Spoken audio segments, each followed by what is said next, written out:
À qui avons-nous pensé, pardon? Quand on voit votre maillot, hein? À un vieux loup de mer? Ça pourrait, hein? À un grand navigateur? Peut-être. En fait, non, je crois pas. Non, c'est pas ça.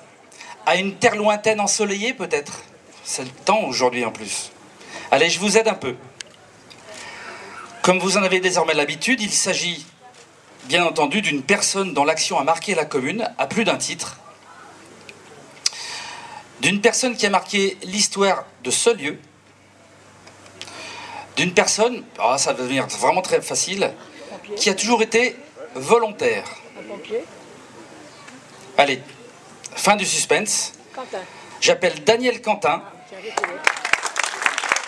à me rejoindre, car c'est son nom qui figurera sur le fronton de notre maison.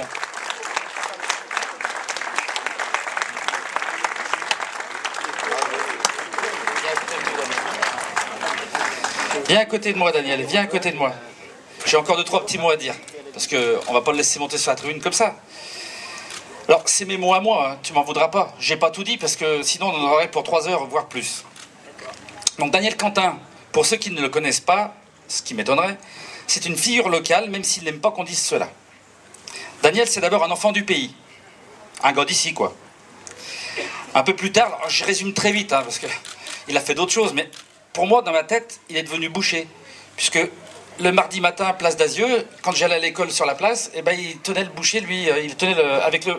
Alors, je ne l'ai pas vraiment chez lui, je l'ai surtout chez le marchand de bonbons, moi. Mais voilà. Donc, le marché, c'est là où j'ai appris à le connaître. Mais c'est surtout un sapeur-pompier volontaire. Et pas n'importe lequel. Le chef de corps des sapeurs-pompiers de Genasse.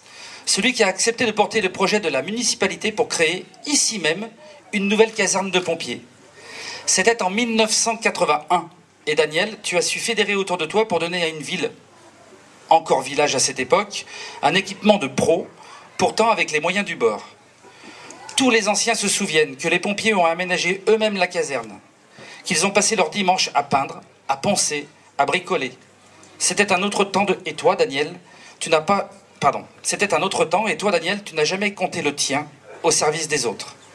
Que ce soit au sein des sapeurs-pompiers, où tu as œuvré dès 1966 et pendant 36 ans, aussi bien qu'au comité de jumelage, par exemple, hein, avec les premiers échanges Genasse-Ranshausen, comme aujourd'hui d'ailleurs. Entre toi et les Genassiens, c'est une longue histoire d'attachement et de moments partagés. À titre personnel, je sais combien de gamins tu as accueillis au sein des jeunes sapeurs-pompiers. Il faut dire qu'à l'époque, il n'y avait pas beaucoup d'activités à Genasse. Pour les garçons, on ne pouvait ne pas fréquenter les JSP, voire les sections foot, et pour les filles, c'était les majorettes, voire le basket. Je me souviens aussi qu'on enfourchait nos vélos, et plus tard nos mobylettes, pour suivre les camions de pompiers dès que la sirène sonnait. Je revois aussi tous les habitants qui allaient, comme on le disait à l'époque, vous donner la main pour porter secours. Ce sont de bons souvenirs, et s'ils s'incarnent aujourd'hui dans la nouvelle génération, puisque tu as su construire la relève, nombre de jeunes Genassiens ont suivi tes pas, à commencer par ceux de ta famille, et je salue ton neveu, Vincent, qui est ici. Il a lui aussi repris le flambeau. D'ailleurs, ceux qui ont envie d'en savoir plus pourront feuilleter l'histoire de la caserne, et la tienne, Daniel, grâce au petit recueil que nous avons composé et qui se trouve sur un lutrin à l'entrée de la maison. Je tiens à te dire, Daniel, à quel point nous sommes fiers de donner ton nom à cette maison. Pourquoi ? Parce que tes valeurs sont celles dont nous rêvons pour notre maison. Tu dis souvent avoir gardé, de tes 36 ans d'engagement au sein des sapeurs-pompiers, le souvenir d'une équipe très soudée, s'apparentant à une vraie vie de famille. Et c'est précisément cet esprit de famille que nous souhaitons donner à notre maison. Merci Daniel, je te laisse nous dire un petit mot. Merci à toi. Messieurs les élus, mesdames, messieurs, je voudrais remercier les municipalités successives avec lesquelles j'ai travaillé pour le soutien à l'égard des sapeurs-pompiers et vous y associer, monsieur le maire, et votre conseil municipal.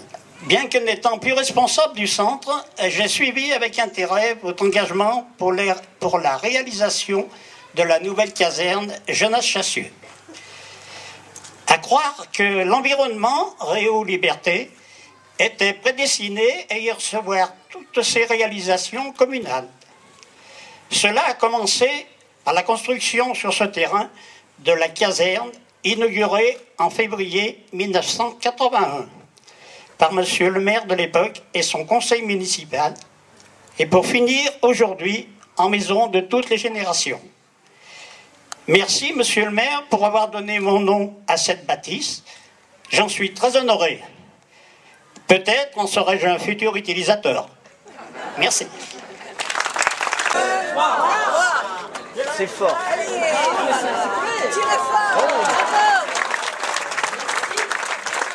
Une photo de bande avec monsieur Contin, qui est très ému, bien sûr.